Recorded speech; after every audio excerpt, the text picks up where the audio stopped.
What's going on, Immortals and Shadows? Bishy Bosh here with the Blood Knight video. Now today I bring you my speed farming build. This build is amazing for doing tower runs, for doing purges, or even just overworld farming. Alright, so let's get into it and let's start with the oranges. Alright, so for the helmet I'm using Siren's Grin. This increases your whirling strike charge by 1. And we've only got one on our level 2 on our Essence Mastery at the moment, so it's not very big here. I'd like to see what this cooldown reduction is on Mastery level 4, so that's something good to look forward to. Alright, so for the chest we're using Chiroptera and Trade. Alright, this is going to increase the damage of our swarm of bats. For the shoulders we're using Solemn Snare. This is going to shroud us in a fog of blood mist, increasing our movement speed and making us untargetable, while also dealing damage to nearby enemies. Okay, for the pants we're going to be using Made to Wander. Gore Flow. Speed Flurry now causes you to dash forward, damaging all enemies in your path. Spear Flurry can be activated again up to 2 additional times. This is a great movement ability, gets us through maps very, very fast. For the main hand over here we're using Red Concord. Okay, this is going to make our Whirling Strike now combust with burning damage. This is super powerful, really good essence. For our other main hand we're going to be using the Basalva. Skewer now causes you to leap into the air and slam into the target location, knocking enemies up and stunning them. Now this is probably, in my opinion, one of the best essences for the Blood Knight. It's amazing in PvE, PvP, every game mode. Okay, so we're pairing that up with our offhand here, the Sprig of Hawthorn. Skewer also increases your damage, done by 13% for 4 seconds. Now this damage percentage is increased by Essence Mastery as well. Now for our other offhand we're using Hanging Chalice. After Shadow's Edge hits an enemy, 2 blades ricochet out randomly, targeting nearby enemies and dealing damage and increased damage. Alright, so now let's have a look at the greens. So because this is a speed farming build, guys, I'm using 2 pieces Windloft, and I'm using 2 pieces Issatar, and because we've got damage over time components and stuff, I'm using a 2-piece grey set as well.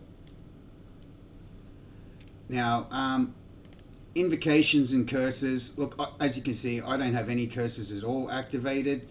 I'm lucky enough to have 7 pieces of invocated gear that I've farmed up. This is just personal preference. To be honest, I don't even know what curses to suggest with this build. My suggestion is get yourself some invocation gear. Okay, for the skills, guys, we're going to be using Skewer. We're going to be using Spear Flurry, Whirling Strike, Swarm of Bats, and Shadow's Edge. So for the Paragon, because this is a farming build, we're running Treasure Hunter, and then my priorities after that is stacking armor and resistance, and damage and life, of course. Now, if you're running tower for points, I suggest swapping over to Weaver Paragon based. Just a lot more damage, kill a lot quicker, get everything done a lot faster. But that's if you're chasing the points. If you're just running in to get your 3 chests for the week from the tower that you control, then I would suggest keeping it in Treasure Hunter.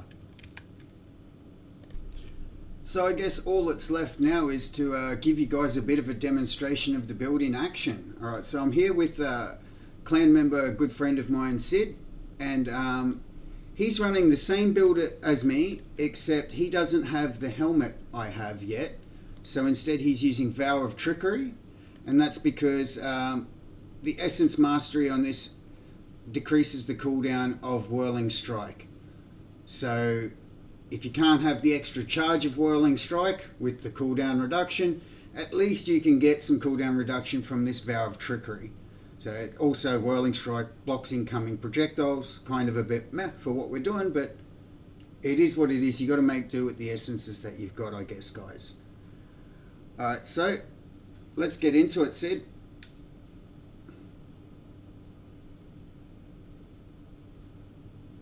So we got the bats here for mobility, get us through.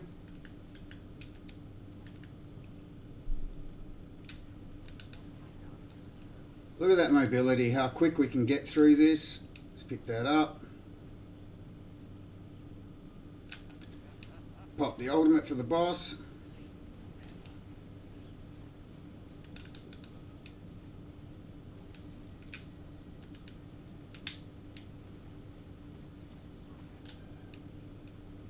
Awesome. Let's keep going.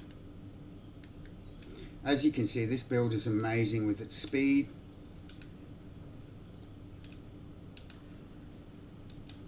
We've got an orange up here, Sid.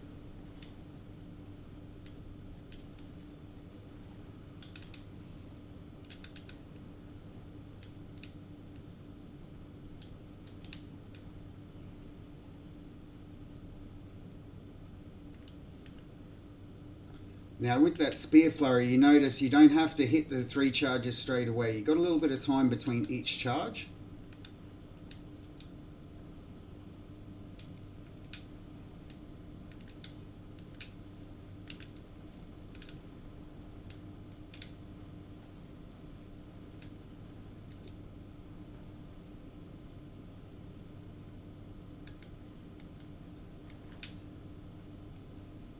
Now we're not exactly running tower right now as efficient as we can. You see I'm just leaving stuff on the ground, I'm not worried. Now the reason for that, guys, is I'm going to head to the middle, Sid. Now the reason for that, guys, is gold. Okay, and that's why I'm using Treasure Hunter in here especially. With gambling being such a thing at the moment, trying to get all those essences for all you guys trying to get all your essences for your Blood Knight up, or the Essence Mastery up to level 4. We want to be gambling every day as much as possible. So I did a bunch of different things to try and figure out what's the best gold. And for any sort of daily task that you can just get into and hit whenever you want, this is the best bang for your buck for gold. So what you do is get yourself a mate like I got right here, run through and just ignore the cursed shards. Run around, hit the towers, kill the elites, pick up all your gold, and keep running around the circle. When the time runs out, just hit the tower again so that you can keep killing the monsters. Again, don't worry about the shards. Just farm that gold, and when your inventory's full, come back into the center, crush everything at the blacksmith, and go again. Okay guys, so that's it for the video for today. I hope you like it. It's a great fun build, really fast, really enjoyable, and as always, if you like the content, press that like, hit that thumbs up, the subscribe, whatever, all that YouTube stuff, you know what it is. Peace out, y'all.